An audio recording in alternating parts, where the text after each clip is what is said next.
wabarakatuh. Senang bertemu lagi dengan kalian. Dan kali ini masih dengan materi yang sama ya, tentang logika matematika, tapi kita maju materinya tentang converse, inverse, dan kontraposisi. Sudah semangat untuk belajar? Ayo kita mulai.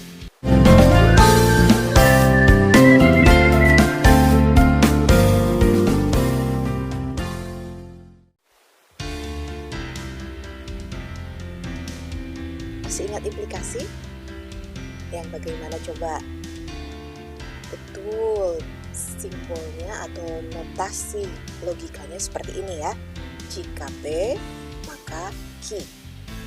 Nah, ternyata kita dapat membentuk implikasi baru dari suatu implikasi dengan 3 cara. Pengen tahu? Yang pertama, itu namanya converse. Nah, kalau implikasinya jika P maka Q, apabila kita konverskan maka bentuknya menjadi seperti ini. Jika Q maka P. Perhatikan perubahannya ya. Sekarang kalau kita inverskan, maka hasilnya menjadi negasi P maka negasi Q. Sudah kelihatan perbedaan bentuknya? Oke, satu lagi.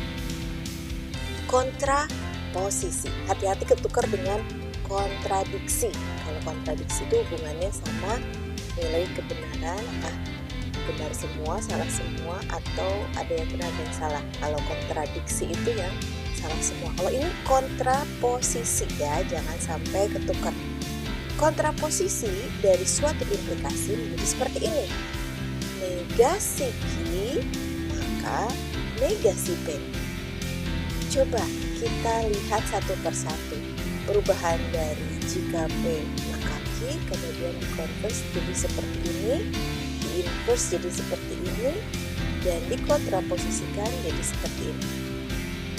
Nah, untuk mudahnya kita bisa bikin rumus untuk diri kita sendiri. Ternyata kalau mau mengkonverskan suatu implikasi itu cukup dibalik ya. Untuk yang converse, yang inverse cukup dikasih negasi saja, sedangkan yang kontraposisi ini paket combo. Dibalik iya, dikasih negasi iya. Ingat, dinegasi di sini artinya diberi tanda negasi, bukan dinegasikan. Karena negasi dari implikasi atau jika maka itu kalau diimplikasi nanti menjadi dan atau konjungsi. Jadi maksud dinegasi di sini artinya diberi tanda negasi ya. Oke. Ingat baik-baik bagaimana converse, inverse, dan kontraposisi. Ingat baik-baik bagaimana mengkonverskan, menginverskan, dan mengkontraposisikan suatu implikasi. Oke. Biar lebih paham, saya akan berikan sebuah contoh yang sederhana saja dulu ya. Tentukan converse, inverse, dan kontraposisi dari implikasi. Jika negasi Q, maka negasi P. Ini dia solusinya. Converse itu tadi dibalik. Jadi kita tinggal nulis posisi pernyataan yang pertama sebagai pernyataan yang kedua, dan pernyataan yang kedua sebagai pernyataan yang pertama. Jadi posisinya dibalik. Sehingga implikasi ini menjadi negasi P maka negasi Q. Bisa ya? Mudah kok. Nah, selanjutnya untuk yang inverse itu diberi tanda negasi ya, diberi tanda negasi. Ini untuk mudahnya saya tulis di negasi. Nah, tinggal kasih tanda negasi di depan, maka belakangnya juga kasih tanda negasi. Negasi dari suatu negasi kan hilang ya negasinya. Maka yang depan itu jadi Q, yang belakang jadi P. Sehingga inverse-nya dari implikasi ini adalah jika Q maka P. Terakhir adalah kontraposisi dari implikasi ini, yaitu caranya dibalik iya, diberi tanda negasi juga iya. sekarang satu-satu. Dibalik dulu. Ini dibalik kan tadi jadi seperti ini ya. Tuh, negasi P maka negasi Q. Setelah dibalik, kita lanjutkan dengan dikasih tanda negasi. Ini negasi dari negasi P kan hilang negasinya jadi P. Negasi dari negasi Q hilang negasinya tinggal Q. Sehingga kontraposisi dari implikasi jika Q maka negasi P adalah yang ini. Jika P maka Q. Ya. Oke. Sekarang kita berpikir lebih dalam lagi ya, lebih konsentrasi lagi.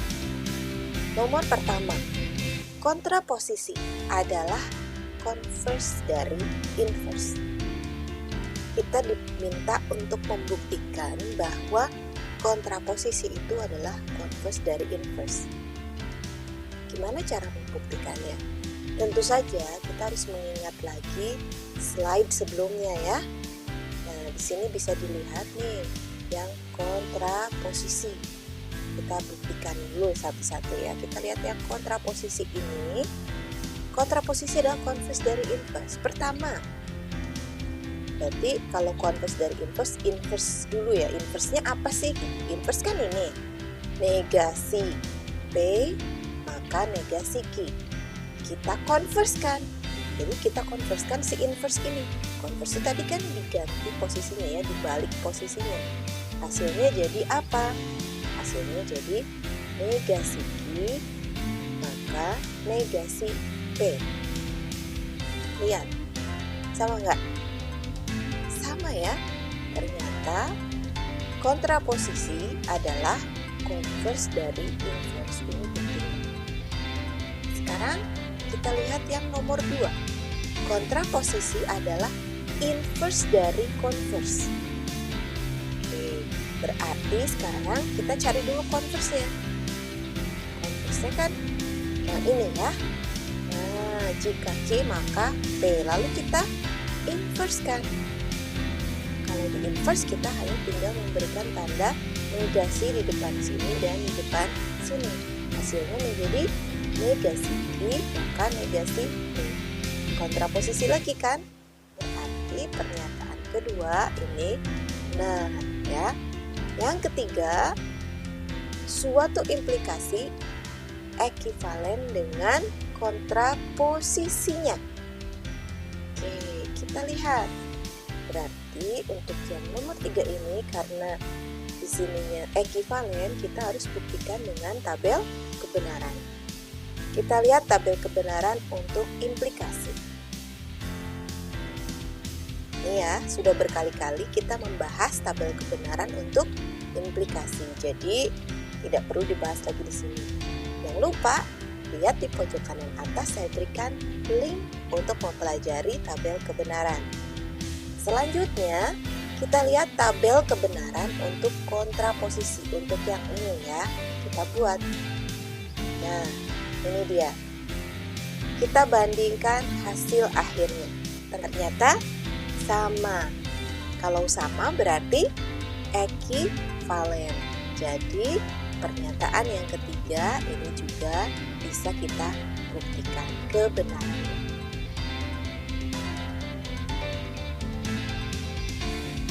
Nah, sekarang saya akan minta kalian untuk mencoba melatih diri kalian dengan sebuah soal ini ya.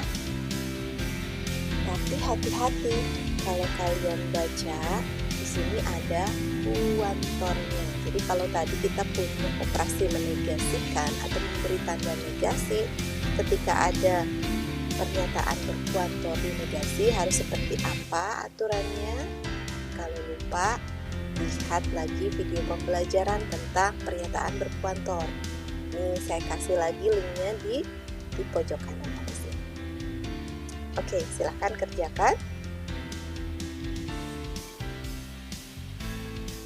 Dan terakhir, saya ingin memberikan sebuah quotes dari Mary Riana. Kalau mimpimu belum tercapai, jangan pernah ubah mimpinya, tapi ubah strateginya. Nah, yuk berpikir, apakah kalian merasa sekarang belum tercapai cita-citanya, atau menjadi seperti menjauh dari cita-cita yang ingin kalian raih? Berarti ada yang keliru atau kurang tepat dengan strateginya. Ubah dari sekarang sebelum terlambat, agar cita-cita kamu tidak sekedar mimpi, tetapi bisa menjadi kenyataan. Terima kasih sudah menyaksikan. Semangat terus untuk belajar walaupun kondisi masih pandemi. Assalamualaikum warahmatullahi wabarakatuh.